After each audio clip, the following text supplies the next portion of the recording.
여러분 지금 행복하신가요? 행복하기 위해서는 무엇이 필요할까요?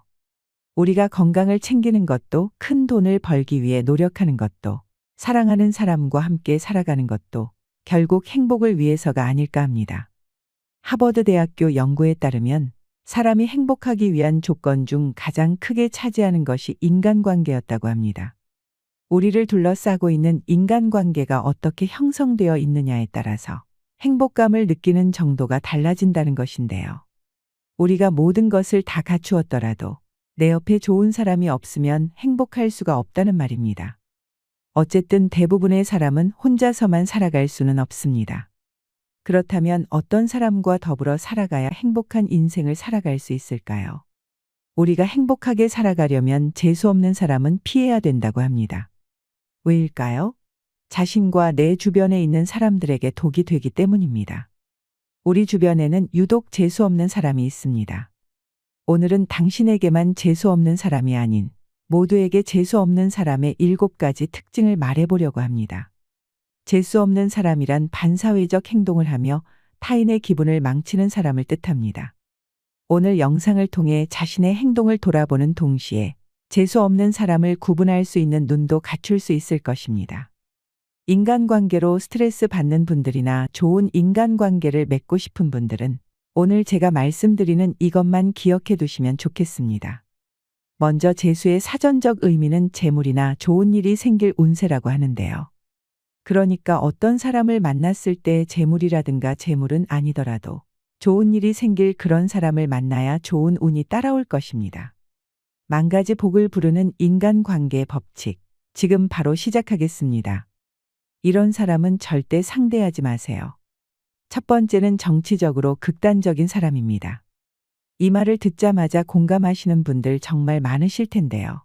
지금 머릿속에 떠오르는 사람이 분명 있으실 겁니다. 정치에 관심이 있다는 건 좋습니다.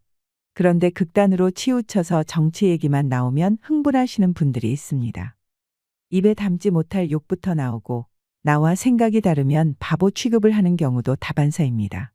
이런 사람은 만나서 하는 얘기가 전부 정치 얘기밖에 없습니다. 다른 얘기 좀 하고 싶어서 말을 꺼내면 어느샌가 다시 정치 얘기로 돌아와서 그 얘기만 하는 겁니다. 실제로 화목하자고 모인 가족 모임에서 정치 얘기를 꺼냈다가 치고받고 싸우고 다투는 경우가 부지기수입니다. 나와 다른 정치 성향을 가진 것만으로도 가족의 연을 끊는 경우도 발생합니다. 평생토록 친구였던 사이도 한순간에 멀어지게 만드는 것이 바로 이것입니다. 요즘 사회적으로도 정말 많은 문제가 되고 있는데요. 특히나 나이가 들수록 이해의 폭이 넓어지는 분들도 계시지만 고집스럽고 생각의 유연함이 떨어지는 사람도 있습니다. 흑과 백으로 나눠서 사람을 판단하고 하루 종일 정치 얘기만 하시는 분들은 주위에 좋은 사람들이 많이 모여들지 않습니다. 사람마다 생각이 다를 수 있는 것을 인정해야 합니다. 이것도 있을 수 있고 저것도 있을 수 있다는 것입니다. 좌도 있을 수 있고 우도 있을 수 있지요. 그러면 그렇게 서로 수용하고 너는 입장이 그렇구나. 나는 이런 입장이다 하면 됩니다. 정치 가지고 너무 세세하게 이게 옳다 그르다 따지기 시작하면 끝도 없습니다. 기분 좋게 담소나 나누자고 만난 자리에서 쓸데없는 토론이 벌어지면 감정만 상하기 쉽습니다. 그러니 그렇게 말싸움할 이유가 없는 겁니다. 아득바득 너 같은 놈은 상대 안 해. 이런 식으로 말이 나오게 되면 정말 곤란합니다.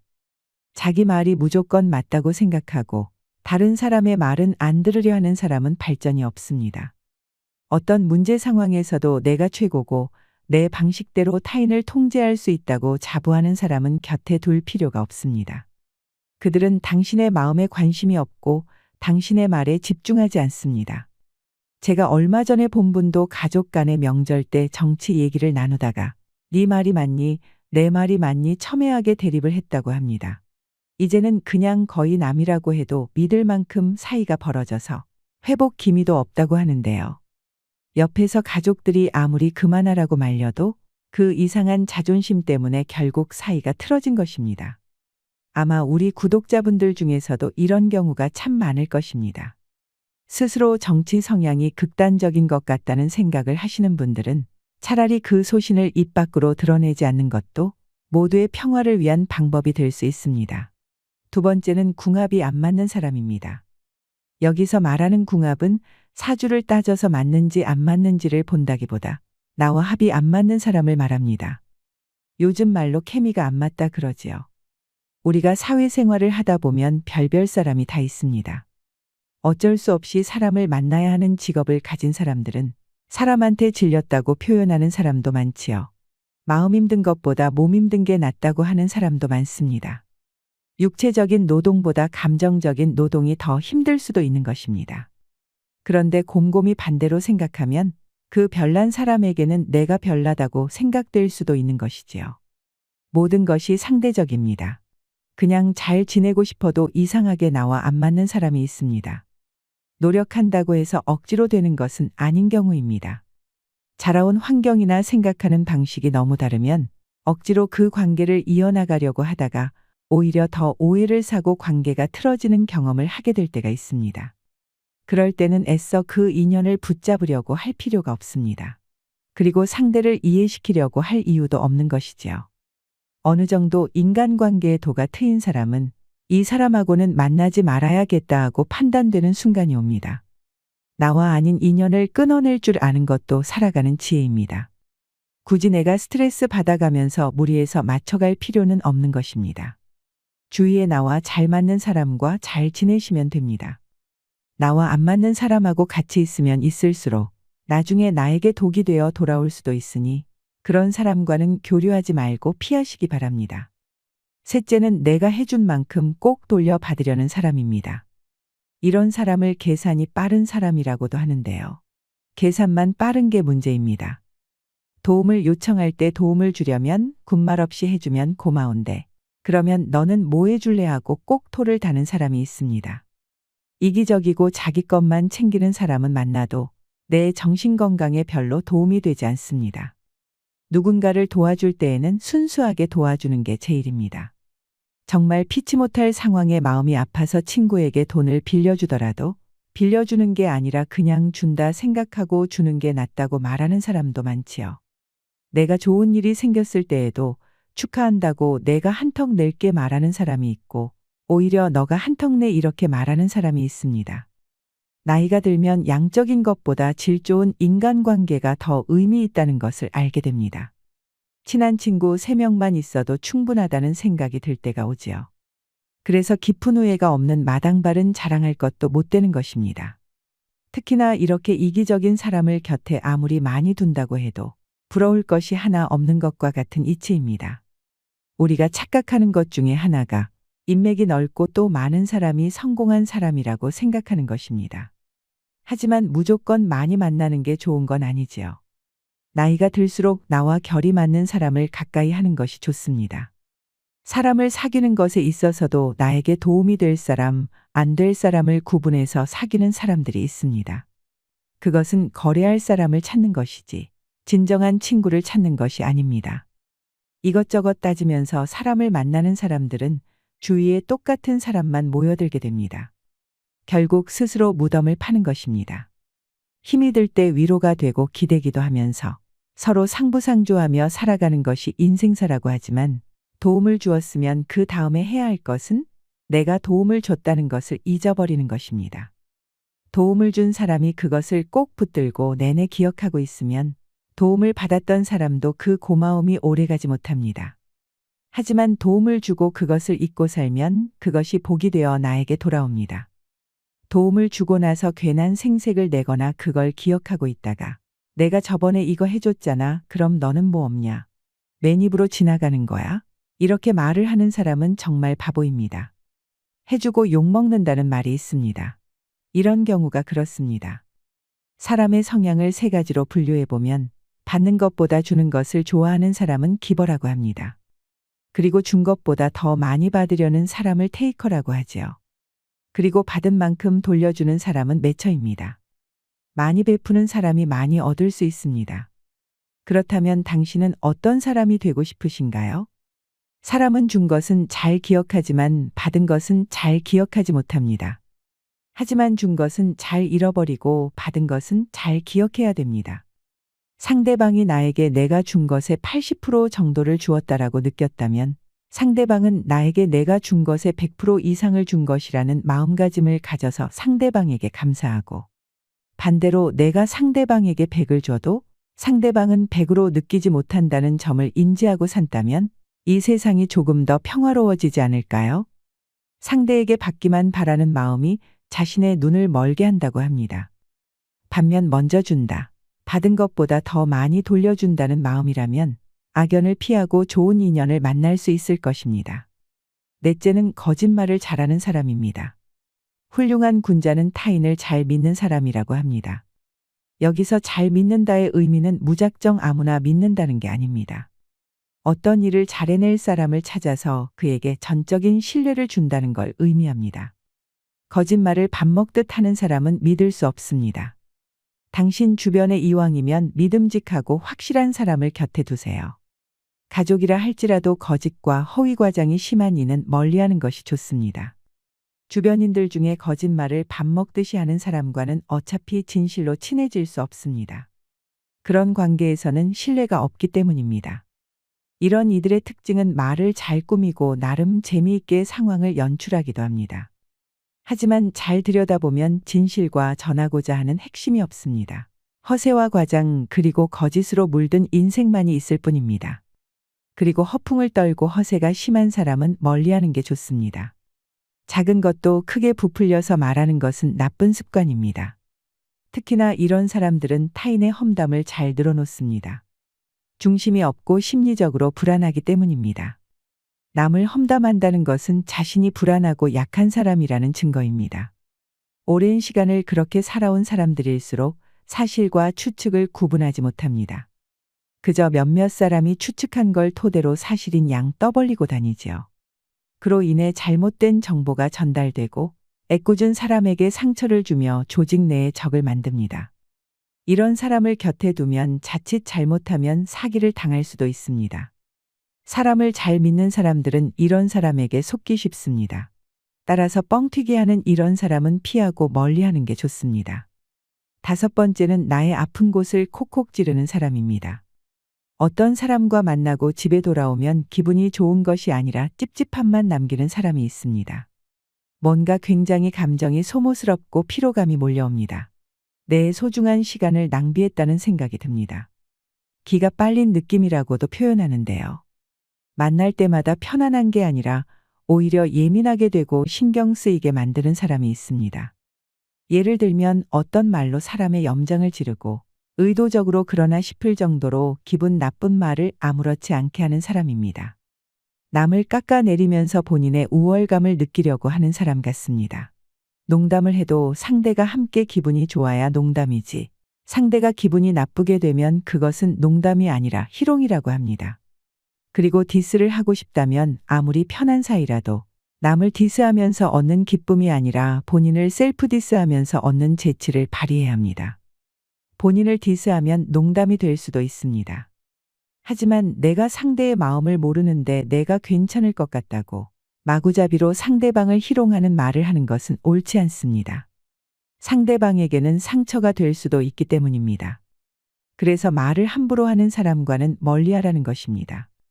특히나 비밀은 나만 알고 있는 게 좋지만 내가 정말 힘들 때 터놓았던 비밀을 이야깃거리로 안주 삼아 말을 하는 사람도 멀리해야 합니다. 만나서 스트레스 받는 관계는 억지로 유지하실 필요가 없습니다. 각자가 맞는 사람과 어울리면 됩니다. 행복하기 위해 사람을 만나는 것이지 불행하기 위해 만나는 것은 아니니까 말이죠. 여섯 번째는 부정적인 기운을 내뿜는 사람입니다. 항상 부정적인 사람과 같이 있으면 나도 같이 그렇게 되기 쉽습니다. 매사를 긍정적으로 보고 잘 웃는 사람과 함께 하세요. 자신만 긍정적인 사람이면 되지 않느냐고 생각할 수 있지만 그렇지 않습니다. 부정적인 사람들은 내가 가진 긍정적 에너지마저 빼앗아갑니다. 그들은 어떤 아이디어의 가능성이나 잠재력에 주목하기보단 불확실성이나 부정적 측면에만 몰두합니다. 나 또한 그런 사람과 같이 패배주의에 빠져서 헤어나올 수 없게 되는 것입니다. 실제로 사람마다 뿜는 아우라가 있다고 합니다. 기라고도 하는데요. 좋은 기운을 가진 사람과 같이 있으면 나도 절로 좋은 기운을 가지게 됩니다. 하지만 별것도 아닌 걸로 의기소침해하고 기분을 망치는 사람은 그 사람의 얼굴에도 우울함이 드러납니다. 그것이 나에게 전이가 됩니다. 사람의 감정은 쉽게 전이되는 특성이 있습니다. 이것은 과학적으로도 증명된 사실입니다. 이상하게 잘 될 일도 안 풀리고 몸과 정신이 축 처지는 경험을 하게 되지요. 특히 남을 험담하고 피해의식이 있는 사람과는 가까이 하지 않는 것이 좋습니다. 피해의식에 젖어 있는 사람은 언제나 변명하며 남 탓을 합니다. 여러 유형들 중 최악이라고 할 수 있습니다. 이들은 책임감이 없으며 주변 사람들을 비난하기 바쁩니다. 내가 존경할 수 있고 닮고 싶은 사람과 만나세요. 배울 점이 있는 사람과 함께해야 내가 더 좋은 사람이 될 수 있습니다. 좋은 사람 곁에는 좋은 사람이 모이고 그렇지 않은 사람 곁에는 그런 사람이 모입니다. 흔히 우리가 표현하기를 끼리끼리라고 하죠. 내가 좋은 사람과 함께할 그릇을 키우면 그 그릇에 좋은 사람을 담을 수 있는 것입니다. 7번째는 상식이 통하지 않는 사람입니다. 상식이 안 통하는 사람은 다른 사람의 기분을 망치는 독설을 잘합니다. 이런 사람은 공감 능력이 부족해서 어떤 일에 기뻐하거나 다른 사람을 진심으로 축하하는 것을 잘하지 못합니다. 예를 들어 동료나 친구가 취업을 하면 축하 대신에 야, 네가 어떻게? 네 주제에 어떻게 취업했냐? 운이 좋았나 보네? 거기 인사 담당자들이 좀 모자란가? 너 그 회사에 연줄 있냐? 이런 식으로 말을 합니다. 우리가 봤을 때는 아주 비상식적입니다. 저런 상황에서 친구라면 당연히 진심 어린 축하를 해주지 않을까요? 그리고 얻어먹기는 잘하면서 본인이 사는 것은 하지 않는 사람도 염치가 없고 고마움을 모르기 때문에 비상식적이라고 할 수 있습니다. 밥이라고 하는 게 그냥 밥이 아닙니다. 관계입니다. 나는 이 친구를 만나서 밥을 10번도 더 샀는데 이 친구는 한두 번 살똥말똥합니다. 이런 사람은 밥을 사고 안 사고를 다 떠나서 나를 중요하게 여기지 않는다는 것입니다. 걸러내야 한다는 메시지이기도 합니다. 이런 사람에게 밥 살 돈이 있다면 차라리 기부하는 것이 좋습니다. 짐승도 고마움을 아는데 인간이 고마움을 모른다면 짐승만도 못한 것입니다. 그리고 이런 사람은 자기만 아는 사람입니다. 이렇게 속이 좁은 사람과는 사귀어봤자 괜히 속만 부글부글하고 스트레스 받습니다. 어느 강의장에서 강사가 청중에게 물었습니다. 신기하게도 우리 주변에는 꼴도 보기 싫고 재수 없는 사람이 한두 사람은 있기 마련입니다. 그러면서 강사는 당연히 아무도 없을 것이라는 전제의 말투로 지나가며 말했습니다. 혹시 여기 계신 분들 중에 나는 꼴 보기 싫은 사람이 아무도 없다는 분이 계시면 손 들어보세요. 그런데 그때 나이가 지긋한 어르신이 손을 들었습니다. 주위 반응은 믿을 수 없다는 듯이 의아해했고 강사도 눈이 동그랗게 되며 물었습니다. 정말 꼴 보기 싫은 사람이 없으세요? 그러자 그 어르신이 대답했습니다. 전에는 많았었는데 꼴 보기 싫은 사람이 다 죽어서 지금은 없어 하더랍니다. 죽어야만 끝나는 인간관계의 어려움. 짧은 유머지만 누구나 안고 살아가는 대인관계에 대해 시사하는 바가 크지요. 오늘 말씀드린 7가지 특징을 가진 사람을 주변에서 흔히 보았을 것입니다. 그런데 저는 살면서 재수 없는 사람이 성공한 걸 본 적이 없습니다. 한때 잘 나간다 하더라도 결국에는 파멸하고 나락으로 떨어졌습니다. 왜 이런 일이 벌어질까요? 이 세상에는 절대적인 진리가 있습니다. 예수님이나 부처님, 공자님뿐만 아니라 여타 종교들에서도 이 진리를 가르치고 설파합니다. 인간관계에서 통용되는 첫 번째 원칙은 상호주의의 원칙입니다. 주는 대로 받는다는 것입니다. 재수 없는 사람이 단기적으로는 성공할지 몰라도 장기적으로는 절대로 성공할 수 없습니다. 왜냐하면 결국엔 주는 대로 받기 때문입니다. 다른 사람에게 무의미한 상처를 주는 사람은 그 업보를 배로 돌려받습니다. 그래서 항상 언행을 조심해야 됩니다. 우리는 겸손해질 필요가 있습니다. 겸손은 자신감이 결여된 상태가 아닙니다. 겸손은 자신의 무지함을 인정하는 태도이지요. 또한 겸손하면 무의미한 공격을 받지 않게 됩니다. 잘난 체를 하고 거짓말을 하여 남을 속이면 어떤 방식으로든 다시 돌려받는다는 것은 당연한 것입니다. 그래서 당장은 성공했다고 잘난 체할지 몰라도 반드시 나락으로 떨어지게 되어 있습니다. 당신이 그런 사람에게 상처를 받았다면 너무 상심해 있지 마세요. 어차피 그 사람은 잘 될 수가 없습니다. 당신은 상처를 극복하고 그저 기쁨에 찬 일상을 보내기만 하면 됩니다. 상관할 필요가 없습니다. 그럴 만한 가치가 없기 때문입니다. 재수 없는 사람에 대한 건 전부 있고 기쁨을 주는 존재들과 함께하길 바랍니다. 그것이 최고의 복수일 것입니다. 당신은 강가에 차분히 앉아 그저 당신의 인생을 망치려 했던 자가 떠내려오는 것을 가만히 지켜보기만 하면 됩니다. 구독자 여러분들, 오늘도 함께 해주셔서 감사드립니다. 더 좋은 주제로 찾아뵙겠습니다. 이상으로 시니어에 대한 모든 것, 시니어 연구소였습니다.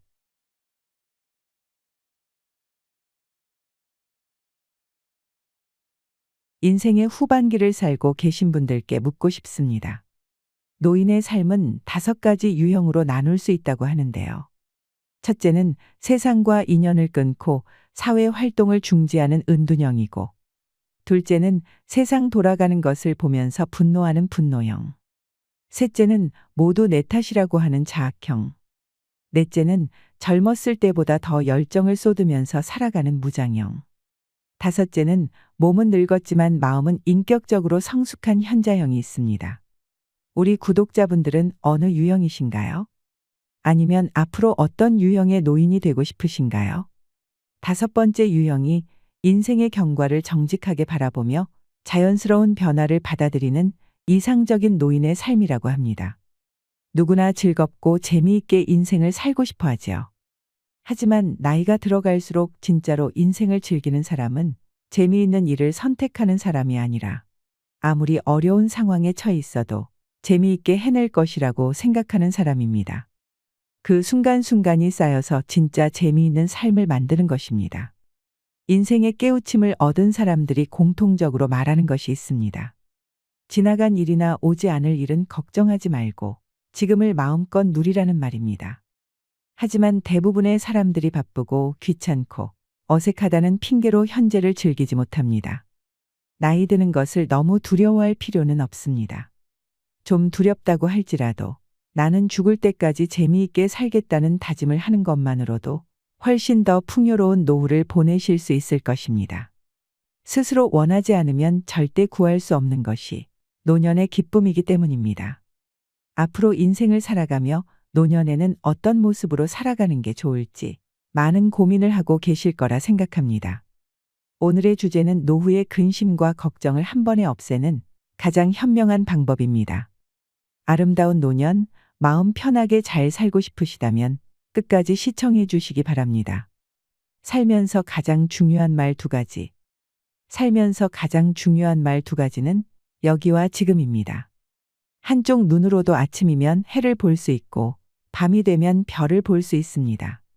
잠이 들면 다음날 아침에 햇살을 느낄 수 있고 기쁨과 슬픔과 사랑을 품을 수 있습니다.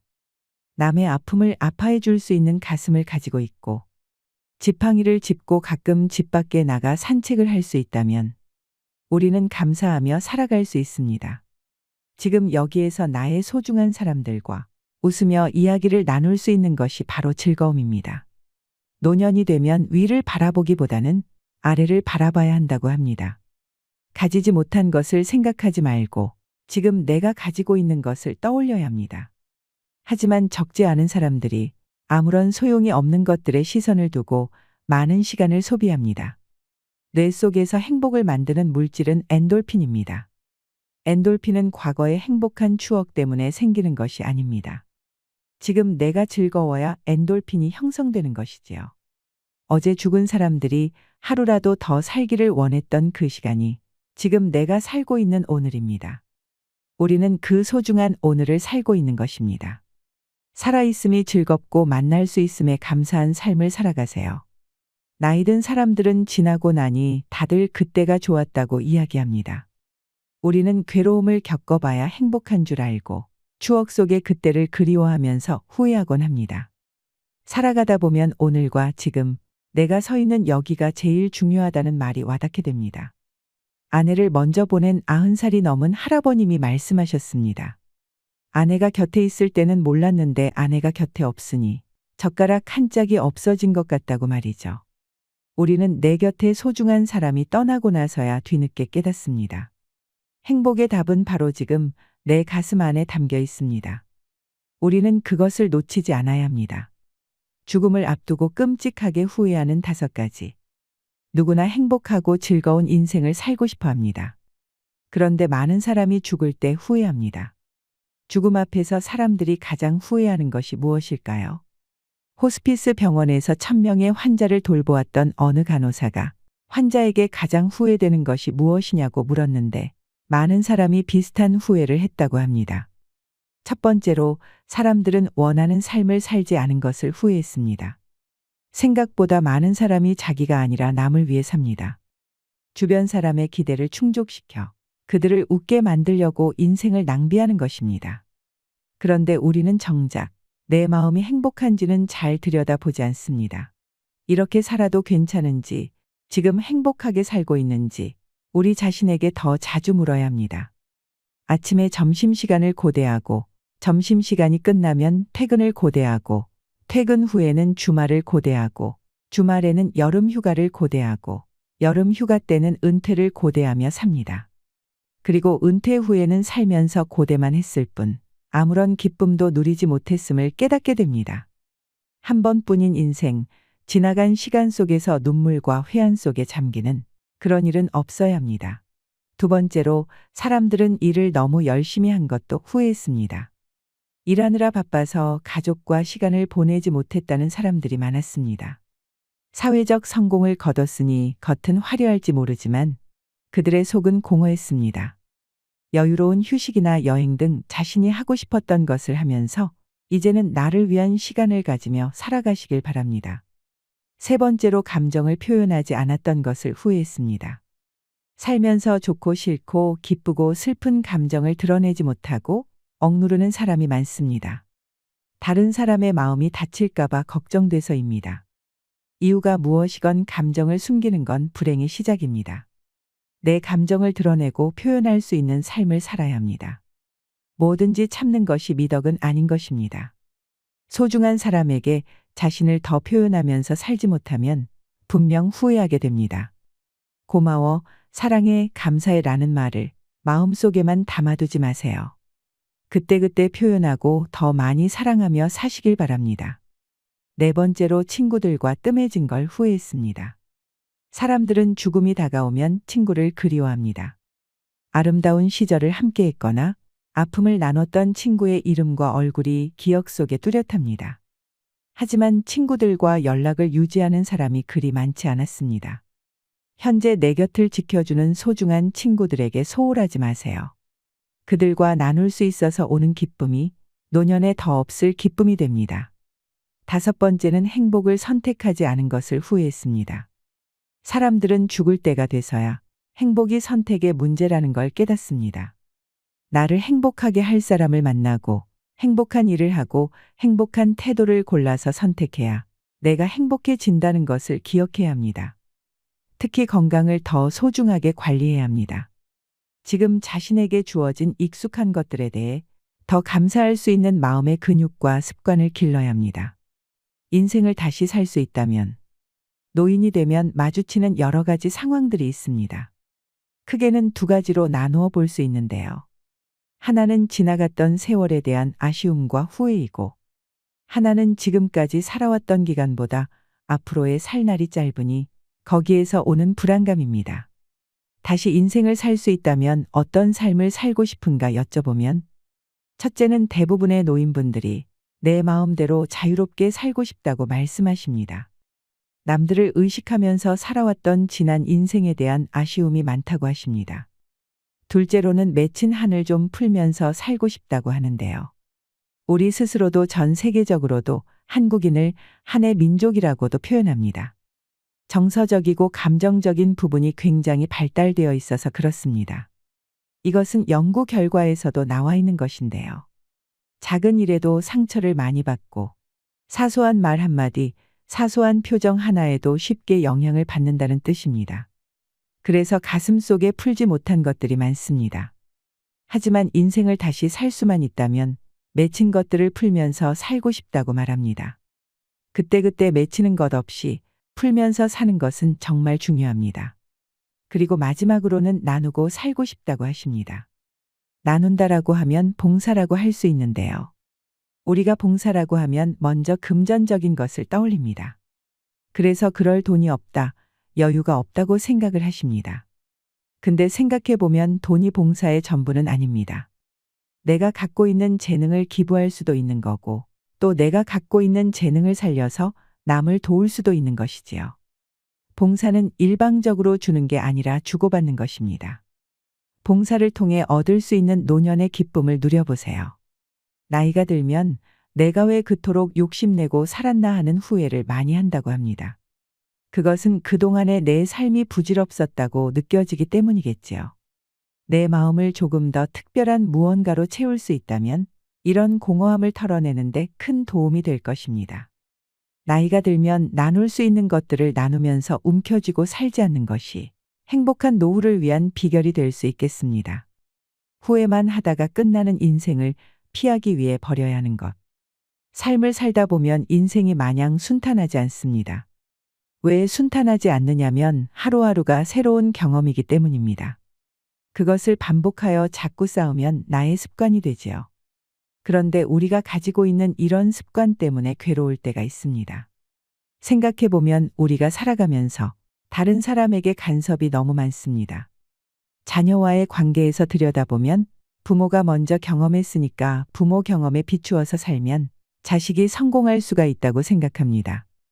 그런데 부모가 간과하는 한 가지는 내가 살아온 세월은 과거이고 내 자녀가 살아갈 세월은 미래라는 것입니다. 그러니까 과거에 경험했던 걸 가지고 미래를 살아가는 사람에게 너무 간섭한다면 맞지 않는 경우가 있습니다. 우리는 아날로그 시대지만 자녀는 AI 시대에 살고 있으니 내 판단 기준에 맞추어서 자녀에게 적용하면 안 되는 것입니다. 나이가 들수록 아는 게 많다고 생각하기 때문에 고집이 세지고 말이 많아진다고 합니다. 하지만 그럴수록 그런 내 모습을 조금 경계하고 이러쿵 저러쿵 잔소리를 줄이는 것이 노년의 지혜가 될 수 있습니다. 요즘에는 노후에 손자 손녀 봐주는 할머니 할아버지가 많은데요. 자녀와 양육 방식이 달라서 다툼이 발생하기도 합니다. 그럴 때는 차라리 부모가 바라는 대로 맞춰주는 게 나을 수도 있습니다. 자식이 일정한 어떤 습관을 터득할 때까지는 부모의 슬하에서 교육이 필요하지만 그 다음부터는 자식들이 선택해서 독립적으로 살아갈 수 있도록 하는 것이 좋습니다. 나이가 들어도 내 품 안의 자식이겠지만 이제는 자식은 자식대로 나는 내 인생을 살아가는 것이 더 좋습니다. 자녀에게 지나친 간섭은 모자람보다 못하다는 것이 전문가들의 공통된 견해입니다. 그리고 자녀 문제뿐만이 아니라 우리가 인간관계를 맺어감에 있어서도 타인에게 지나친 간섭을 하는 것을 습관들이면 불행의 씨앗이 된다는 것을 기억해야 합니다. 나이 들어서 돈에 대해 후회되는 것. 우리가 그동안 살아오면서는 절약하며 살아야 된다는 생각을 많이 했습니다. 그런데 이제는 소비가 미덕이라고도 말하는 시대가 되었습니다. 주위를 둘러보면 저축하기 위해서 돈만 열심히 버는 사람이 있습니다. 그러다 보면 저축하는 데 재미가 있어서 모으기만 모으고 쓸 줄은 모르게 됩니다. 그런 사람들이 너무 많습니다. 그런데 노후에는 저축도 필요하지만 소비와의 균형을 맞추어야 합니다. 들어오고 나가는 것을 균형 잡고 행할 수 있어야 합니다. 노후가 불행한 사람들 얘기를 들어보면 들어온 것을 움켜쥐고만 있는 사람들이 많습니다. 그러면 내가 더 나이 들어서 하고 싶어도 할 수 없는 순간이 올 때 정말 후회합니다. 그러니 지금부터라도 이제는 내가 하고 싶은 것, 좋아하는 것에 투자해 보시길 바랍니다. 새로운 취미 생활을 만들어도 좋고 평소에 엄두가 안 나서 하지 못했던 것들도 하면서 나를 위해 살아보세요. 스스로에게 관대해야 하는 의외의 이유. 우리가 다른 사람한테 훈수를 둘 때 다른 사람에게는 관대하고 나에게는 엄격하라 그런 말을 많이 합니다. 그런데 제 생각은 조금 다릅니다. 그동안 다른 사람에게 관대했다면 이제는 나한테도 관대해야 됩니다. 노후에는 그런 여유가 있어야 합니다. 어떤 대인관계를 위해서 서로 사귈 수 있다고 하는 것은 저 사람에게 어떤 빈틈이 있어야 사람이 다가갑니다. 바늘로 이마를 찔러서 피도 안 나올 것 같은 사람에게는 곁에 사람이 붙지를 않습니다. 사람이 붙지 않으면 소통을 못해서 갈수록 불통이 되기 쉽습니다. 나에게 너무 엄격하면 그것이 자기 괴로움이 됩니다. 세상에 완벽하다는 것은 있을 수 없는 일입니다. 그러니 나이 들어서는 자기 자신에게 조금 융통성 있게 대하시길 바랍니다. 90평생 재미있게 사는 비법 한 가지. 지금 갓 태어난 사람들은 향후 100년은 살아야 됩니다. 참 긴 세월이죠. 그런데 태어나서 100년을 가까이 산 사람은 또 얼마 남지 않았다는 마음에 세월이 짧게만 느껴집니다. 이런 세월을 어떻게 살아야 잘 살았다고 할 수 있을까요? 노년을 아름답게 보내기 위해서는 이것을 기억하세요. 지나간 과거에 대해 너무 집착하지 않는 것입니다. 이건 이미 지나간 일이라고 생각하세요. 많은 노인분들이 모두 다 지나간 일들을 딱 접착제로 붙여놓은 것처럼 마음에 붙이고 떨어뜨리지를 않습니다. 그러면 앞이 보이지를 않습니다. 내 앞에 어떤 것이 지나가는지, 어떤 기회가 지나가는지, 어떤 행운이 지나가는지, 어떤 즐거움이 지나가는지를 보지 못하게 되는 것입니다. 반대로 앞으로 다가오지도 않았는데 미리 걱정하며 사는 분들이 많습니다. 어떤 일이 닥치면 닥치는 대로 적응을 하면 되는 일인데 아직 닥치지도 않은 일을 생각하느라 많은 시간을 소비하고 괴로워하시는 분들이 많습니다. 지난 일에 대해서 앞으로 다가올 일에 대해서 너무 집착하지 마세요. 눈을 딱 가리고 있으면 아무것도 안 보이게 됩니다. 그런데 눈을 뜨면 어둠에서 벗어난 양만큼 내 앞을 지나가는 여러 가지가 보일 수 있다는 것입니다. 생각을 해보면 우리에게 내일은 보장된 것이 아닙니다. 그러니 미리 걱정하면서 불안을 만들지 마시길 바랍니다. 실패에서 얻을 수 있는 놀라운 힘. 성공이라는 건 자기가 원하는 걸 이루는 게 성공입니다. 그런데 우리가 세상을 살다 보면 다 성공하는 것은 아닙니다. 우리는 우리 인생길에서 기록을 많이 세워놓고도 정상에 오르지 못했다는 사실만으로 실패했다고 생각합니다. 하지만 저는 실패가 아니라고 생각합니다. 내가 원하는 정점에는 가지 못했지만 그것까지 근접하기 위해 노력했고 그 발자취가 남아 있습니다. 그렇게 근접했다는 생각을 내가 자인하기 시작하면 실패라는 것은 거듭할수록 성공에 다가가는 좋은 경험이 되어질 수 있는 것입니다. 과정에서 오는 모든 것이 내 삶의 자양분이 되는 것입니다. 그래서 내가 살아오면서 목표했던 정점에는 가지 못했다고 하더라도 자기가 이루어 놓은 것까지는 성공한 것이라는 이런 생각을 가지고 또 한 발짝 더 앞으로 나간다면 그것이 현명한 노후를 보내는 방법이 될 것입니다. 노년의 몸이 보내는 우울증 신호, 내 마음속을 들여다보는 법. 사람의 마음이라는 것은 몸과 달라서 거짓말을 잘합니다. 반면에 몸은 정직합니다. 마음은 거짓말쟁이입니다. 인생의 후반전을 살아가시는 분들 중에는 마음이 아파도 아프다고 인정하지 못하는 분들이 많습니다. 그런 거짓말을 해야 자기가 살아남는다고 생각을 하는 것입니다. 그동안 걸어왔던 나의 인생이 고단하고 팍팍했기 때문에 오랜 시간 동안 그런 습관이 든 것입니다. 몸이 아프면 전조 증상이 있습니다. 예를 들면 늘 하던 일도 조금 미루게 되고 아침에 벌떡 일어나던 사람도 벌떡 못 일어나고 세수를 그렇게 잘하던 사람이 오늘 세수도 안 하고 나가고 마음이 버티다 못하면 이런 전조 증상이 찾아옵니다. 그러면 내가 우울증이 오는구나 느끼면 되는데 그걸 다른 것에 핑계 삼는 분들이 많습니다. 어제 조금 무리를 해서 그래, 날씨가 안 좋아서 그래, 그렇게 생각하면서 남 탓, 신체 탓을 합니다. 또 다른 사람이 요새 뭐 안 좋은 일이 있냐고 물어봐도 아니라고 말하면서 버틸 때까지 버티시는 분들이 많습니다.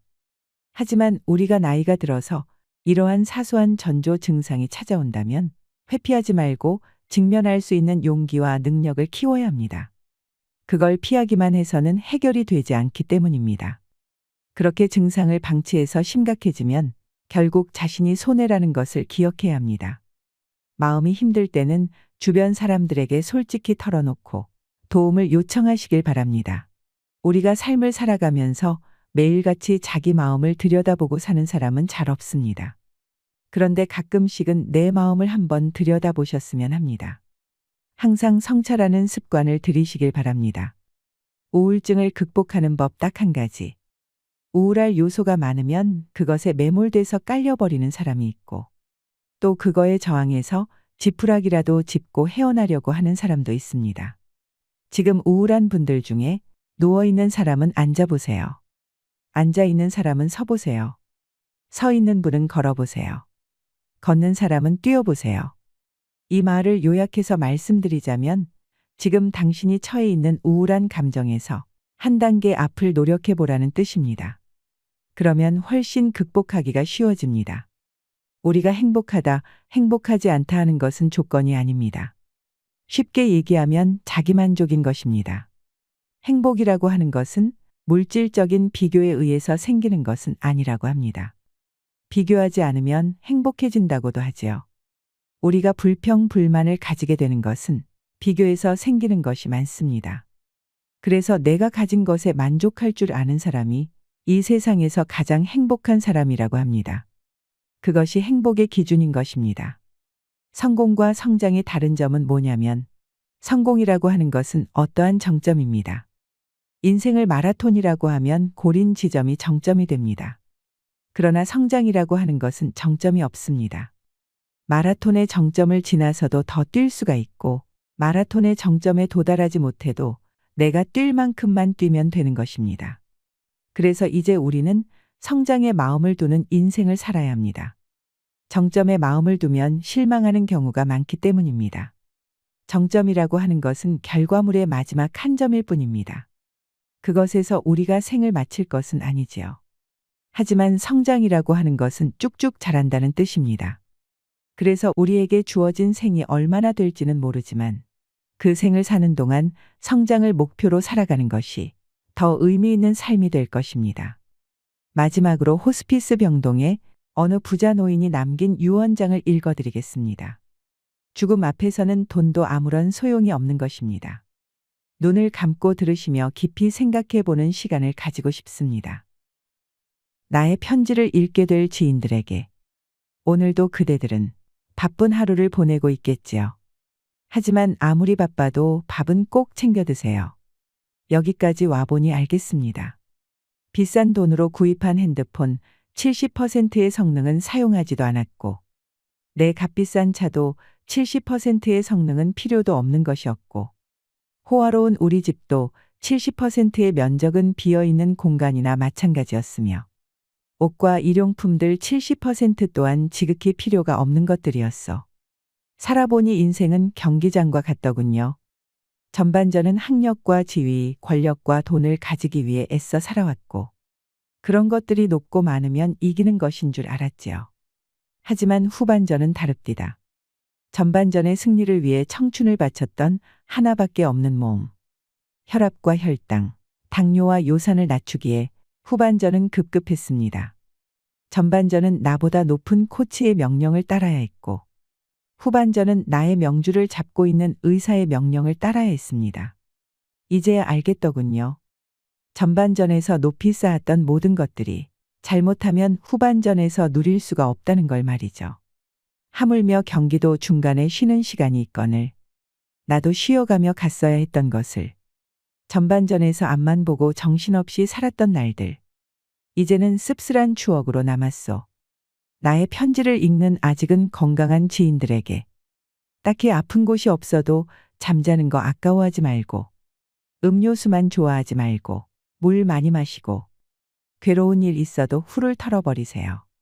양보하고 베푸는 삶도 나쁘지 않으니 그리 한번 살아보시구려. 돈과 권력이 있어도 교만하지 말고 부유하지 못해도 사소한 것에 만족하며 필요하지 않아도 휴식할 줄을 알고 아무리 바빠도 움직이고 운동하시라. 50만 원짜리 옷가치는 가격표가 증명해주고 1억 원짜리 자가용은 수표가 증명해주고 20억짜리 집은 집 문서가 증명해주는데 사람 가치는 뭐가 증명해주는지 알고 있으신가? 바로 건강한 몸이랍니다. 건강에 들인 돈은 계산기로 두드리지 마오. 건강할 때 있는 돈은 자산이라고 부르지만 아파서 병원에 누워 있으면 그대가 쥐고 있는 돈은 그저 유산일 뿐이라네. 세상에 당신을 위해 차를 몰아줄 기사는 얼마든지 있고 당신을 위해 돈을 벌어줄 사람도 얼마든지 있다오. 하지만 당신 몸을 대신해 아파줄 사람은 결코 없답니다. 물건을 잃어버리면 다시 찾거나 사면 되지만 영원히 되찾을 수 없는 것은 하나뿐인 생명이라오. 내가 여기까지 와보니 돈이 무슨 소용이 있는가. 내가 죽으면 나의 호화로운 별장은 내가 아닌 누군가가 살게 되겠지요. 내가 죽으면 나의 고급차 열쇠는 누군가의 손에 넘어가게 되겠지요. 많은 재물의 욕심은 나를 그저 탐욕스러운 늙은이로 만들어버렸다네. 내가 한때 자랑으로 알고 쌓았던 많은 것들. 돈과 권력과 지위. 이제는 그저 짐에 불과할 뿐. 그러니 전반전에 살고 있는 사람들아. 너무 애타게 살지들 마시고 후반전에서 살고 있는 사람들아. 아직 경기는 끝나지 않았으니 행복한 만년을 위해 지금부터라도 자신을 사랑하시라. 전반전에서 빛나는 승리를 거두었던 나는 후반전의 병마를 이기지 못하고 병원 특실에 이렇게 누워 죽을 날만 기다리고 있다오. 아무리 시설이 좋은 특실이면 뭐해. 허름한 농촌 경로당보다 못하단 걸 알려주고 싶습니다. 그래도 이 편지를 지인들에게 전할 수 있음에 따뜻한 기쁨을 느낀답니다. 바쁘게 세상 살아가는 그대들. 자신을 사랑하며 살아가기를. 이제 힘없는 나는 마음으로 그대들의 행운을 빌 뿐이라오. 누구보다 먼저 웃고 많이 웃는 행복한 나날들로 가득 채우시길. 이상으로 시니어를 위한 모든 것 시니어 연구소였습니다.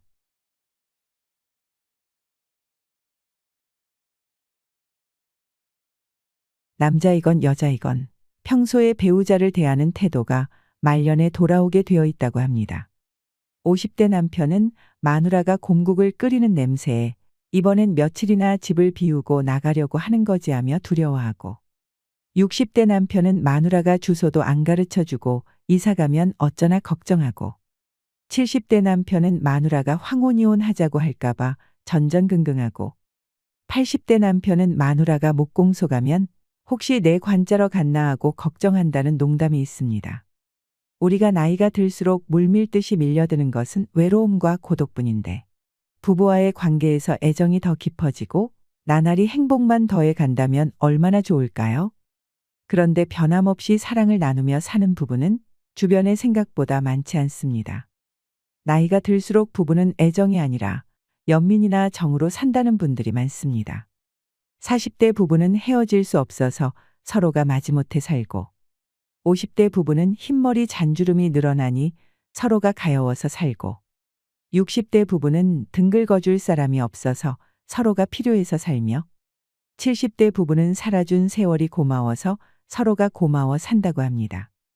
여러분들은 지금 어느 길목에 와 계신가요? 우스갯소리의 말들이 얼마나 와닿으시는지 모르겠습니다. 주변의 어르신들 얘기를 들어보면 애정보다는 측은지심과 정으로 살아간다는 말을 많이 하십니다. 그런데 과연 우리가 했던 그동안의 사랑은 어떤 걸까 생각해 보신 적 있나요? 측은지심과 정도 사랑이라고 할 수 있을까요? 나이가 지긋이 들어도 세월이 흐를수록 서로 아껴주고 사랑하는 부부를 보면 부러운 마음이 들기도 합니다. 이들은 어떻게 평생을 사랑하며 살아갈 수 있는 걸까요? 한 사람의 노력만으로 되는 것은 아닐 테지요. 나이 들어 외롭고 아플 때 결국 내가 기댈 수 있는 단 한 사람이 나의 배우자라면 오늘 영상 끝까지 봐주시길 바랍니다. 은퇴부부의 100세 인생, 남편이 귀찮다는 여성분들이 많습니다. 연구에 따르면 60대, 70대 은퇴자들은 수면 시간을 제외하고 하루 평균 4시간 10분을 배우자와 함께 보낸다고 하는데요. 그런데 은퇴 여성의 절반가량은 남편과 함께하는 4시간 10분도 줄이고 싶다, 혼자 있고 싶다라고 말을 한다고 합니다. 100세 인생을 함께 살아가야 하는 관계에서 왜 아내에게 남편들은 천덕꾸러기가 되는 걸까요? 이런 이야기를 하면 남성분들은 3가지 반응을 보이십니다. 첫 번째로 내 아내가 그렇게 생각하는지 몰랐다는 분이 있고, 두 번째로 내 그럴 줄 알았다 하며 수긍하는 분, 세 번째로는 적어도 내 아내는 아닐 것이다라고 이렇게 부정하며 안심하는 분으로 나눠집니다. 우리 구독자 여러분들은 어디에 해당하시나요? 한 가지 분명한 것은 이제는 나이든 아내들이 반란하는 시대라는 것입니다. 반면에 아이러니하게도 남성은 현재에 만족한다는 사람이 과반수 이상이었습니다. 왜 그럴까요? 이런 연구 결과가 나오는 것은 일단은 서로의 부부 만족도가 현저히 떨어진다는 것입니다. 은퇴를 하면 남편은 이제 어디 갈 데도 없어지고 해서 점점 집에만 있게 되는데요. 삼식이라는 말이 그래서 나온 것도 있습니다. 실제로 하루의 밥을 삼시세끼 꼬박 챙겨달라고 하시는 분들이 많다고 하더라고요. 그런데 요청만 하고 함께하는 것은 하나도 없다고 합니다. 오히려 뭐 조금 해주면서 생색내는 경우가 많으니 차라리 아무것도 하지 마라 한다고 하네요. 그러고 은퇴 후에 남편은 하루 종일 유튜브나 TV만 본다고 합니다. 평소에 대화도 없어서 부부가 아니라 그냥 밥 차려주는 사람 같다는 분도 많습니다. 그래서 실질적으로 여성들이 꿈꾸었던 함께하는 노후와는 거리가 멀었던 것이죠. 사실 남성들이 생각하는 노후의 꿈도 그건 아니었겠지만 여성들은 적어도 남편이 은퇴하고 나면 함께 나들이도 가고 취미 생활도 함께 할 거라고 기대했다고 말합니다. 하지만 실제 현실은 그게 아니었던 거죠. 물론 그동안 밖에서 남편들이 엄청나게 힘들고 고난의 세월을 보냈을 것입니다. 스트레스도 많이 받으며 살았는데 정작 아이들은 엄마만 평생 고생한 줄 안다고 섭섭해 하시는 분들도 많습니다. 아빠가 밖에서 고통스러웠던 것은 아이들이 자라서 성인이 돼서 직접 겪어봐야 알 것입니다. 그래서 저는 항상 여행을 떠나세요. 그리고 함께 운동을 하거나 취미 생활을 공유하세요라고 말합니다. 하루 종일 집에서 밥만 먹지 말고 외식도 하고 직접 요리해서 드셔보시기도 하라고 말이죠. 그러면 알겠다고 말은 하시면서도 피곤하고 귀찮다는 핑계로 변화를 주시는 분이 잘 없습니다. 변화하는 것에도 용기가 필요한 일입니다. 하지만 마음먹으면 못할 것도 없지요. 평생 제대로 여가 시간을 보내본 적이 없으니 뭐부터 어떻게 해야 할지 모르겠다고 토로하시는 분들도 많고 어색해서 못하겠다고 두 손 두 발 다 드시는 분들도 있습니다. 그래서 일밖에 모르고 살던 남편들이 은퇴하고 나면 별로 만날 사람도 없고 할 일도 없으니까 집에 있으면서도 결국 찾아볼 수 있는 것은 셋입니다. 하나는 TV이고 또 하나는 아내, 그 다음이 아내가 키우는 강아지라고 합니다.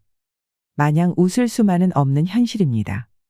실질적으로 남성들의 무력감도 커지지만 아내들 입장에서는 내 옆에 있는 남편이 회사 상사 같다고 합니다. 남편 입장에서는 긴 세월 동안 열심히 일을 해왔고 이제는 내가 쉬어야 되겠다는 생각이 강한데 와이프는 나를 딱히 반겨주는 것 같지도 않고 돈을 안 벌어다 준다고 이렇게 대하나 싶어서 섭섭한 마음만 자꾸 커진다고 합니다. 반면에 아내분은 나도 이제 좀 쉬고 싶은데 이제 와서 나보고 더 많은 일을 하라고 요청하는 것 같은 그런 감정을 느끼는 것입니다. 서로의 입장 차이만 내세우면서 이 갈등이 지속되면 황혼이혼까지도 하게 되는 것입니다. 젊을 때 아내가 힘들 때 따뜻한 말 한마디라도 건네며 배려한 남편들은 노후가 따뜻하고 행복한 반면 가부장적 유교 문화에 따르며 아내를 식모, 유모로 대했던 남편들은 노후에 서러움을 받는다는 누군가의 말에 많은 사람들이 공감하고 호응합니다. 늙어서 아침에 눈 떴다고 아내한테 맞는 분을 봤다고도 하는데요. 사회복지사분들 얘기를 들어보면 혼자서 고독사 하시는 분들 중에 할아버지 비율이 압도적으로 높다고도 합니다. 쌀을 갖다 드리면 할머니들은 이것저것 밥도 잘 해드시는데 할아버지들은 손도 못 대시는 분들도 많다고 하죠. 그런데 두 백발의 노인 부부가 함께 다정하게 서로의 손을 잡고 횡단보도를 건너는 장면을 보면 마음이 어떠신가요? 눈물 날 정도로 아름답습니다. 우리 모두가 그분들처럼 서로 오래오래 사랑하며 살 수는 없는 걸까요? 나이 먹어서 조금씩 양보하고 이해하려고 노력하면 그리 어려운 일은 아닐 것입니다. 노년의 부부가 어떻게 살아갈지는 굉장히 중요합니다. 서로 은퇴 이후의 삶을 잘 살려면 부부가 함께할 수 있는 새로운 취미 생활을 찾아보고 밖에서 꾸준하게 할 일을 찾아보는 게 도움이 될 수 있습니다.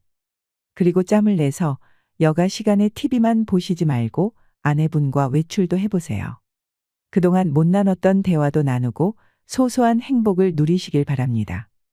새로운 친구를 사귀어 보는 것도 좋습니다. 이웃 부부와 함께 어울려 보세요. 그리고 은퇴라고 하는 게 남성들에게 힘든 일이지만 여성들에게도 굉장히 힘든 일이구나 생각해야 합니다. 남편이 직장에서 은퇴할 나이면 아내도 집안일에서 은퇴할 나이라고 생각할 줄 알아야 합니다. 서로가 같은 입장인 것입니다. 익숙하지 않더라도 하루 한 끼는 남편이 직접 차리시고 청소기도 돌리시고 그렇게 해보세요. 많은 것이 달라질 것입니다. 수십 명의 친구보다 좋고 편안한 게 배우자입니다. 옆에 있을 땐 소중한지 모른다고 합니다. 하지만 내 옆에 있는 소중한 사람과 함께할 때 가장 특별한 순간이 된다는 것을 우리는 깨달아야 합니다. 나이 들수록 옆에 있는 반려자가 최고입니다. 흥미로운 이야기를 하나 해드릴까 합니다. 부부가 서로 상호작용하는 것을 3분만 봐도 이 사람들이 행복하게 살지 아니면 이혼을 할지를 95% 이상 정확하게 맞출 수 있다면 믿으시겠습니까? 러시아의 대문호인 톨스토이와 도스토예프스키를 비교해 보겠습니다. 그 둘은 비슷한 시대에 살았고 또 공통점도 참 많습니다. 둘 다 아주 나이가 어린 연하의 부인을 만났거든요. 톨스토이는 16살 연하의 아내, 도스토예프스키는 26살 연하의 아내를 만났습니다. 그리고 정말 둘 다 굉장히 열렬하게 사랑해서 결혼을 했고 또 그 아내들이 내조를 잘해줬다고 유명한 부부들입니다. 그런데 이 두 작가가 서로 결혼에 대해서 굉장히 다른 결혼관을 작품에다 표현했습니다. 예를 들어서 톨스토이는 안나 카레리나라는 그 유명한 작품 속에서 행복한 결혼은 다 비슷한 모습이다. 그러나 불행한 결혼은 저마다의 모습이 있다 이렇게 썼고 도스토예프스키는 결혼은 정말 연마하듯이 꾸준히 노력을 하고 행복을 쌓아가야 된다. 그것은 순간적으로 사랑하는 것이 아니라 영원히 사랑할 것이기 때문이다. 이렇게 썼습니다. 둘의 결혼관이 이렇게 달랐는데 결과는 어땠을까요? 톨스토이와 소피아와의 결혼은 말년에 너무나 불행하고 아주 비극적으로 끝났습니다. 반면에 도스토예프스키의 결혼 생활은 아주 행복했고 죽은 후에도 그 사랑이 계속되었다고 회자가 될 정도로 전혀 다른 모습을 보였습니다. 그렇다면 현대과학은 이 두 사람 중에 어느 결혼관을 갖는 것이 좋다고 말했을까요? 그 검증을 해준 학자가 있습니다. 관계의 아인슈타인이라고도 불리는 존 가트맨 박사입니다. 그는 부부 관계에 대해서 거의 50년 가까이 3,600쌍의 부부를 실제로 관찰하고 연구했습니다. 이 연구 내용에 비추어 실험을 해보면 부부가 서로 상호작용하는 것을 3분만 봐도 이 사람들이 행복하게 살지 이혼을 할지를 95% 이상 정확하게 맞출 수 있다고 합니다. 너무나 놀랍지 않나요? 이 과학자는 도스토예프스키의 판정승을 내렸습니다. 그 내용을 제가 3가지로 요약해서 말씀드리겠습니다. 첫 번째로 행복한 부부들은 서로가 서로를 잘 알고 그리고 서로에 대한 호감도와 친밀감이 높다고 합니다. 이걸 뭉뚱그려서 우호감이라고 하는데요. 서로에 대한 호감이 많다는 것입니다. 그럼 그들은 이런 우호감을 어떻게 쌓았을까요? 도스토예프스키의 부인이었던 안나가 쓴 회고록을 보면 처음에는 일로 만났다고 합니다. 도스토예프스키 작품을 속기해주는 속기사 역할을 했는데요. 안나가 남긴 그 기록을 보면 남편의 눈빛깔은 어떻고 눈 크기가 어떻고 머리 색깔은 이렇고 이 사람이 어떤 걸 좋아하고 싫어하고 하는 것이 소상히 표현되어 있었다고 합니다. 이런 것을 가트맨 박사는 사랑의 지도라고 표현했습니다.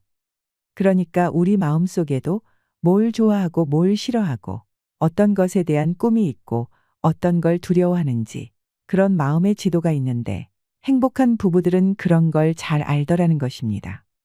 그런데 불행한 부부들, 결국은 파국이나 이혼으로 끝나는 부부들을 보면 서로에 대해서 별 관심도 없고 또 안다고 하더라도 아주 잘못 알거나 엉뚱하게 오해를 하는 경우가 많다고 합니다. 그래서 우호감은 관계에 있어 굉장히 중요한 요소라는 것입니다. 우호감을 형성하는 데 필수적인 요소가 대화 방식인데요. 행복한 부부들은 서로 다가가는 대화를 한다고 합니다. 조율이 잘 되는 그런 대화를 합니다. 그런데 불행한 부부들은 다가가는 대화가 아니라 원수와의 대화 혹은 멀어지는 대화를 한다고 합니다. 즉, 상대의 대화와는 상관없는 말을 하거나 아니면 상대의 말에 즉각 반박하거나 비웃는다는 것입니다. 그래서 대화법을 보더라도 이 사람들의 관계가 미래에 어떻게 될지를 우리가 알 수가 있습니다. 그게 우호감 혹은 친밀감의 본질입니다. 그래서 우리는 대화 방식의 중요성을 깨달아야 합니다. 두 번째로 행복한 부부들은 갈등을 다루는 방식이 다릅니다. 살다 보면 서로가 성격도 다르고 가치관도 다르고 또 자라온 환경도 다르고 여러 가지가 다를 수밖에 없는데 그런 차이가 있을 때 갈등이 발생하기 쉽습니다. 행복한 부부들은 그 갈등이 벌어졌을 때 조심스럽고 예의 바르게 대한다고 합니다. 행복한 부부들이 부드럽게 얘기를 하는데 비해서 불행한 부부들은 관계에 폭탄 장치를 단 것처럼 전쟁에 나간 장수처럼 함부로 막 싸운다고 합니다. 특히 그 대화를 하는 방식에 있어서 4가지 방식을 쓰게 되면 이 결혼은 파국으로 이혼으로 끝난다고 합니다. 첫째는 비난입니다. 당신은 도대체 어떻게 된 사람이 왜 맨날 이러는 거야? 라고 하는 비난입니다. 둘째는 방어입니다. 왜 나만 보고 그래? 너도 그렇잖아. 이렇게 자기를 방어 혹은 변명을 하는 것입니다. 셋째는 경멸입니다. 네 주제 파악이나 해라. 이런 식으로 상대를 얕잡아 보거나 비웃거나 조롱하고 하인 취급하거나 어린애 취급하는 것입니다. 그리고 4번째로 담쌓기입니다. 4가지 중에 제일 안 좋다고 보는 것이라고 하는데요. 아예 대화도 안 하고 서로 없는 사람 취급을 하는 것입니다. 마주보지도 않거나 전화를 안 받는다든지 아니면 전화하는 도중에 전화를 끊는다든지 하는 것들이 담쌓기입니다. 이런 방식을 쓰게 되면 아무리 처음에는 열렬히 사랑을 하고 서로 좋아했다 하더라도 결국 좋지 않게 끝나더라는 것입니다. 그것도 끝날 때까지 엄청나게 고통스러움을 겪는다고 합니다. 그렇게 파국으로 끝납니다. 그래서 갈등을 관리하는 방식이 참 중요합니다. 3번째 차이는 행복한 부부들은 서로의 꿈을 알고 그 꿈을 서로 굉장히 지지해 준다고 합니다. 그런데 불행한 부부들은 서로의 꿈을 모르거나 아니면 그것을 막거나 혹은 반대를 한다고 합니다. 예를 들어서 도스토예프스키의 배우자 안나는 그 당시에 남편이 빚도 많았고 건강도 정말 나빴습니다. 그렇게 여러 가지 악조건에 놓여 있었음에도 불구하고 자기 남편의 작품을 세상에 알리기 위해서 남편이 죽은 후에도 엄청나게 애를 썼다고 합니다. 함께 살면서도 같은 꿈을 공유하고 그 꿈을 향해서 서로를 응원하며 도와줬지요. 그런데 말년의 톨스토이의 경우에는 점점 더 종교에 귀의하면서 자기 재산도 다 노예들한테 주고 싶어하고 시골 생활을 원했다고 합니다. 이것 자체가 잘못된 것은 아닙니다. 그러나 그 아내였던 소피아와의 사이에서 키워야 할 아이들이 13명이었다고 합니다. 얘네들을 다 먹여 살려야 되는데 톨스토이가 그러니 갈등이 참 많았겠지요. 그래서 서로의 뜻을 반대하고 갈등을 심하게 겪다가 결국 톨스토이는 아내와 싸우고 집을 떠나서 돌아다니다가 허망한 죽음을 맞이하게 된 것입니다. 그러니까 말년이 행복하지 못했습니다. 그래서 행복한 부부들은 서로의 꿈을 서로 공유하고 또 존중하고 지지해 준다는 점이 굉장히 중요하다고 할 수 있겠습니다. 그렇다면 앞으로 노후에 우리가 어떻게 행복하게 살 수 있을까 하는 3가지의 구체적인 실천 사항을 말씀드리겠습니다. 첫째로는 어쩌다 한번 크게 이벤트를 해서 호감을 사고 존중하는 것보다 매일 조금씩 자주 표현하면서 살아보세요. 사랑이나 관심, 호감 같은 것을 표현해 보는 것입니다. 아침에 일어나면 먼저 일어난 사람이 아직 자는 사람한테 손이나 발을 20초만 주물러 줘 보세요. 20분도 아니고 20초입니다. 굿모닝 잘 잤어요. 이 정도의 표현으로도 충분합니다. 그리고 누군가 약속이 있거나 일이 있어서 나갈 때 포옹을 해주세요. 앉자마자 바로 벗어나지 마시고 서로의 심장과 체온을 느껴보세요. 그리고 일이 끝나고 돌아왔을 때도 한번 안아주시는 겁니다. 마지막에 저녁 먹고 나서는 조금 여유가 있으니까 그땐 아침에 늦게 일어났던 사람이 10초이자 더 붙여서 30초 동안 어깨나 손이나 발을 주물러 주는 것입니다. 닭살 돋는다고 생각하지 마시고 이런 사소한 습관이 쌓이면 정말 좋습니다. 그렇게 스킨십을 하면서 대화도 많이 나누시고 자연스럽게 마음도 표현해 보세요. 인간은 서로의 피부가 닿는 것만으로도 따뜻함과 안정감을 느낀다고 합니다. 이렇게 조금씩이라도 자주 표현하게 되면 긍정성이 누적이 되고 쌓이기 때문에 갈등 상황이 벌어졌을 때 좀 더 유연하게 대처할 수 있습니다. 나이 들어서까지 정말 죽기 살기로 비난하고 방어하고 경멸하고 담쌓기 하면서 살지 마세요. 앞으로 남은 소중한 시간을 후회로 쌓지 마시길 바랍니다. 이제는 눈앞에 닥친 갈등에 대해서도 우리가 정말 예의 있게 조심스럽게 부드럽게 얘기를 할 수 있어야 합니다. 그래서 서로가 꿈을 공유하거나 내가 좋아하는 일을 서로 믿고 지지해주면 온갖 풍파를 잘 견뎌낼 수 있는 힘이 생깁니다. 그게 바로 행복한 노부부의 비결입니다. 우리는 사랑한다고 말하지만 사랑받는 데서 행복을 찾기 때문에 괴로워집니다. 남에게 사랑받으려고만 하면 자기가 원하는 것이 이루어지지 않아서 항상 괴로움에서 허우적거립니다. 사랑을 주었는데 사랑이 돌아오지 않으면 그 배신감에 사랑이 미움의 씨앗이 되지요. 더 사랑해서 괴로운 게 아니라 더 기대해서 외로운 것입니다. 이제부터 내가 먼저, 내가 더 많이 사랑하는 삶을 살아보세요. 그렇게 사랑 가득한 인생을 사시길 바랍니다. 오늘 제가 준비한 은퇴 후 부담스럽게 느껴지는 배우자 문제와 나이 들어서 황혼 이혼 없이 행복하게 사는 법에 관한 이야기 어떠셨나요? 다시 한번 복습을 하자면 첫 번째로 서로에 대해서 관심을 가지고 살자. 우호감과 친밀감을 키우면서 사랑의 지도를 그리자. 두 번째로 갈등 상황이 되거나 의견이 다를 때라도 함부로 싸우고 막말하지 말자. 세 번째로 서로의 꿈을 알고 그것을 같이 지지해주고 공유하자입니다. 노후의 배우자와 이렇게 나이 들어간다면 오래도록 행복한 삶을 살아갈 수 있으실 겁니다. 이상으로 시니어에 대한 모든 것, 시니어 연구소였습니다.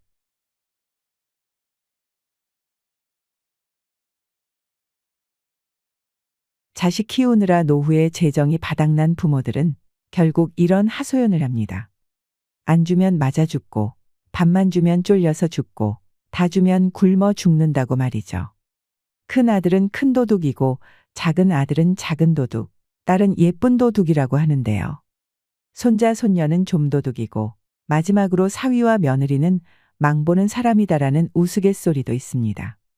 웃자고 한 이야기로 생각할 수 있지만 씁쓸한 마음도 드는 것이 사실입니다. 하지만 이 말을 그저 아무렇지 않게 외면할 수만은 없는 이유가 무엇일까요? 오늘은 제가 영상을 준비하면서도 참 마음이 먹먹했습니다. 제 자식 생각도 많이 하게 되었는데요. 은퇴 후에 자녀들의 노예가 되어서 벌벌 떠는 부모가 늘고 있습니다.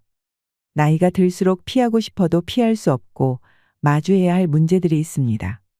영상을 보시면서 부모와 자식, 그리고 형제들의 관계를 떠올려 보시고 돈과 관련해서 은퇴하는 부모가 어떤 선택을 하는 것이 좋을지 충분히 고민해 보시길 바랍니다. 등잔 밑이 어둡다는 말도 있듯이 핏줄이라는 인연이 돈과 관련해서 어떤 변화를 일으킬 수 있는지 생각해 보는 시간이 되었으면 좋겠습니다. 손자, 손녀 보고 싶다고 아무리 얘기해도 이런저런 바쁘다는 핑계로 오지 않던 자식들이 갑자기 깜빡이도 켜지 않고 부모에게 다가올 때가 있다고 합니다. 불쌍한 늙은 부모가 자식에게 쏘가서 넘어갔구나 하는 안타까운 사연들은 지금 우리가 겪고 있는 현실입니다. 실제로 자식이 집을 사러 오면 부모와 함께 오는 경우가 많은데 부모가 집을 사러 오면 노인이든 중년이든 부부만 오는 경우가 많습니다. 자식들이 살 집을 볼 때 부모가 오는 것은 부모님이 좋아서 모시고 오는 경우보다 부모님 돈이 필요하니까 어쩔 수 없이 함께 오는 것이 대부분입니다. 일반적으로도 젊은 사람들이 내 집 마련을 하려면 부모의 도움 없이는 정말 힘든 일입니다. 대출 없이 부모 찬스로 내 집 마련을 하는 자식들은 고마움을 잘 모릅니다. 그 당시에는 고마웠다가도 살다 보면 조금씩 그 고마움이 반감되는 것도 사실입니다. 주위를 둘러보면 돈이 있으니까 당연하게 자식들에게 집을 사줘야 한다고 생각하는 부모가 정말 많습니다. 집 한 칸 마련해 주지 못했을 때 부모 노릇도 못했다고 부모가 스스로 자책을 하면 자식들이 무엇을 보고 배울까요? 세상에는 수많은 속임수가 있지만 알고도 속고 모르고도 속는 것이 자식에게 속는 것입니다. 가진 돈을 자식에게 전부 털어서 사업자금 대주고 거지가 되었던 사람을 보고 혀를 껄껄 차던 친구들도 자식들의 달콤한 말과 힘들어서 죽을 것 같다는 신음소리에 결국에는 넘어갑니다. 자식 이기는 부모는 없다고 말하지만 이것은 이기고 지고의 문제가 아닌 것 같습니다. 나중에 가슴치고 후회하지 않으려면 신중하셔야 합니다. 부모들이 이런 말을 많이 하잖아요. 아이고 얘들아 내 걱정은 하지 말고 너희들이나 잘 살면 된다라고요. 마찬가지로 자식이 부모에게 우리 걱정하지 말고 우리 키우느라고 그동안 고생하셨으니까 지금부터라도 행복하게 사세요라고 한다면 정말 보람될 것입니다. 원시 불교의 경전 아함경에 이런 이야기가 실려 있습니다. 어느 이른 아침에 부처님께서 탁발하시려고 성 안으로 들어가셨다가 늙고 쇠약한 어떤 노인이 지팡이에 몸을 의지한 채 구걸하는 모습을 보고 물었답니다. 어찌하여 늙고 쇠약한 몸인데도 거리에서 구걸을 하고 계십니까? 라고요. 그랬더니 구걸하고 있던 노인이 하는 말이 아들을 키워서 며느리를 맞아들이고 자식에게 재산을 물려주었더니 늙은이는 더 이상 필요 없다고 쫓아내는 바람에 이제 의지할 곳도 없는 처지라서 이렇게 걸식하고 있습니다 하더랍니다. 그 말을 듣고 있던 부처님은 그 노인에게 부처님의 공덕을 찬탄하는 교리가 기록된 개송을 일러주면서 많은 사람들이 있는 곳에서 그 개송을 나누라고 하였습니다. 어차피 의지할 곳도 없는 구걸 노인은 부처님이 시키는 대로 여기저기 돌아다니면서 사람들에게 개송을 전하기 시작했습니다. 나는 아들을 낳았다고 기뻐했고 그 아들을 위해 애써 재산을 모았으며 아들을 위해서 며느리를 들인 후에 재산을 물려주었는데 결국은 집에서 쫓겨나게 되었다네. 마을에 어떤 불량한 자식이 늙은 아비를 등지고 버렸으니 얼굴은 사람이지만 그 마음은 나찰 악귀라네. 늙은 말은 쓸 데가 없다고 하여 보리 껍질 먹이까지 빼앗아 버리듯이 젊은 자식이 늙어 힘없는 아비를 쫓아내니 늙은 아비는 거리를 떠돌면서 구걸하네. 내가 늙어 지팡이에 의지하게 되고 보니 자식이란 지팡이보다도 못한 것. 자식이 귀하다고 사랑만 할 것 아니라오. 지팡이는 소나 개를 막아주고 험한 곳에선 나를 지탱해주며 가시덤불도 헤쳐가게 해주니 이 말없는 지팡이가 못된 자식보다 훨씬 낫다오. 이 이야기를 들으니 무슨 생각이 드시나요? 핏줄이라는 이름으로 된 빨대는 늘 면죄부를 얻습니다. 사람들은 핏줄이라고 말하면서 핏줄에서 감동받도록 교육되어 왔습니다. 핏줄조차 이미 단맛의 빨대들로 맺어져 있다는 것을 아는 사람은 많지 않습니다. 하지만 사람들은 이를 사랑이라고도 부릅니다. 사랑이 빨대로 둔갑했지만 핏줄이기 때문에 그냥 사랑인 줄로만 아는 것입니다. 스물이 한참 넘은 40세의 자식조차 핏줄이므로 늙어가는 아비에게 빨대를 꽂아도 당연하다고 여기는 것이 흔한 일이 되었습니다. 요즘 사회적으로 많이 다뤄지는 문제들 중 하나가 부모와 자식 간의 관계를 돌아보게 만드는 일입니다. 자식의 노예가 되어 벌벌 떨면서 하루하루를 사는 부모가 해마다 늘고 있습니다. 자식이 자립할 기회를 빼앗은 대가를 부모가 치른 이 비극들은 자립을 원치 않았던 부모에게도 상당한 문제가 있었기 때문에 발생한 것입니다. 도움만 받으려는 자식, 집 안 나가는 자식을 잘못 키운 벌입니다. 현대를 살아가는 사람들에게 돈은 핏줄의 배신을 부르는 특별한 도구일지도 모른다는 생각이 듭니다. 돈 없이 살 수 있는 세상이 아니기 때문에 돈에 집착하는 마음을 모르지 않지만 핏줄까지 끊어버리는 비정함이 녹아있을 거라고 믿고 싶진 않습니다. 하지만 현실은 제 생각을 오답이라고 말합니다. 철부지 같은 생각을 하지 말라고 말이죠. 얼마 전 언론에서 다뤄진 기사에서 폐륜 범죄, 돈은 피보다 진했다라는 내용이 소개된 적이 있었습니다. 평생 땀 흘려서 일하면서 5남매를 키우고 은퇴했던 김 씨는 자녀들이 장성한 후에도 현금은 물론이고 집과 자동차를 사주면서까지 자식들을 위해서 경제적 지원을 아끼지 않았답니다. 그러던 어느 날 시집을 갔던 딸이 하는 말이 집을 사주면 아버지가 돌아가실 때까지 돌보겠다는 약속을 하더랍니다. 그 말을 믿었던 아버지는 마지막 남은 재산을 정리해서 빠르게 넘겼다는 겁니다. 그런데 딸과 함께 산 지 불과 2달 만에 갖은 구박을 당하면서 집에서 쫓겨나고 말았답니다. 집을 사주면 죽는 그날까지 딸이 돌봐줄 거라고 믿었던 김 씨는 아닌 밤중에 홍두깨라고 월세 20만 원의 영세민 아파트에서 하루하루를 보내는 신세로 전락하고 말았습니다. 돈이 없는 탓일까요? 자식들에게 도통 연락조차 오지 않는답니다. 이런 모습은 김 씨가 원했던 일상이 아니었습니다. 열심히 돈 벌어서 자식들 고생하지 말라고 마지막 남은 재산까지 아낌없이 주었는데 어떻게 자식들이 이럴 수가 있을까? 원통하고 분한 나날을 보내야 했다는 겁니다. 생각하면 할수록 자식들이 괘씸해서 자식을 상대로 소송까지 불사한 김 씨는 딸에게 준 돈의 일부를 돌려받았지만 마음속에 대못이 박힌 상처는 아물지가 않는다고 합니다. 그러면서 읊조리듯 이런 말을 하더군요. 결국엔 내가 잘못한 겁니다. 나는 내 자식들이 나한테 이렇게 할 줄 몰랐습니다. 되돌아갈 수만 있다면 이런 일이 없었으면 좋겠습니다. 이미 가버린 세월을 되돌릴 순 없습니다. 어떤 선택을 하였던 그 결과는 언제나 자신이 감당해야 할 몫이 되고 맙니다. 이런 사건을 접할 때마다 핏줄도 믿을 수 없다면 무엇을 믿어야 하는 건지 혼란스럽기도 합니다.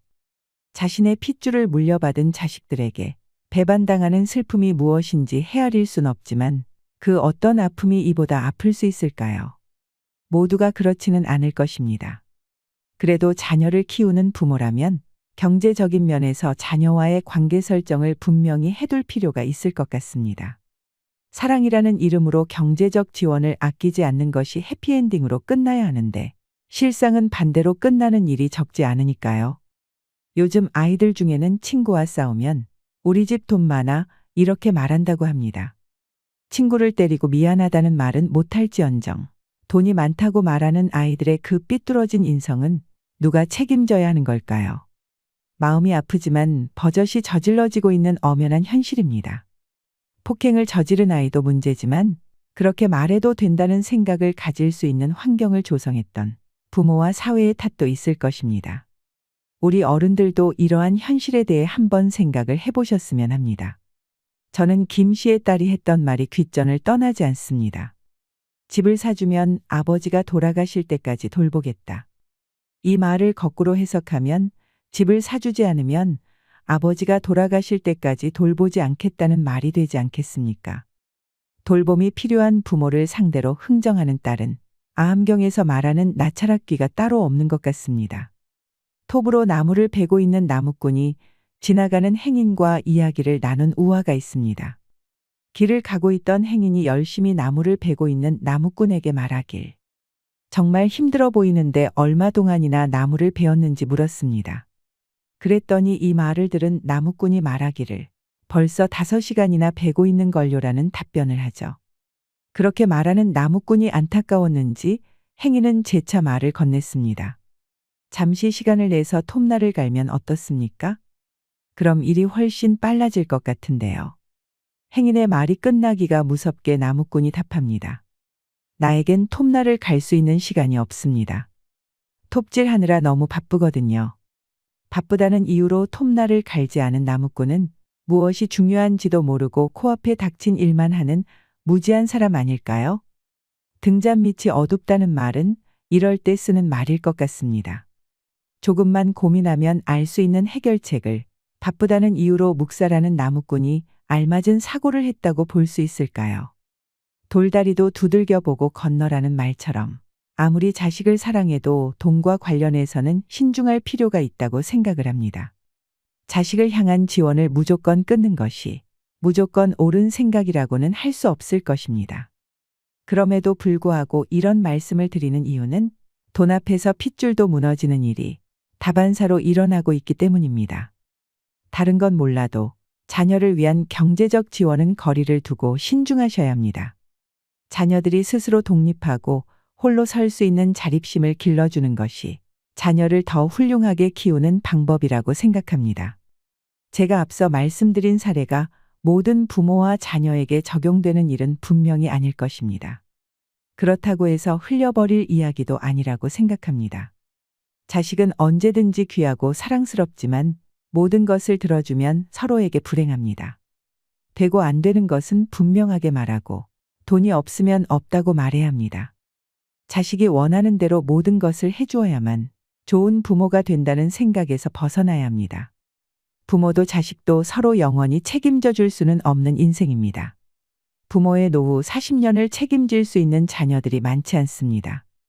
제 목구멍이 포도청인 자녀들도 많습니다. 그러므로 은퇴자 스스로 노후 40년을 책임질 수 있는 노후 전략이 필요합니다.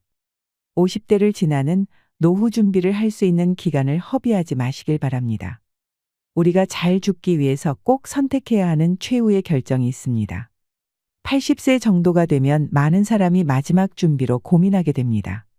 제가 딱 한 가지만 조언한다면 남은 돈이 있다면 끝까지 안심하고 살 수 있도록 마지막을 준비하라고 합니다.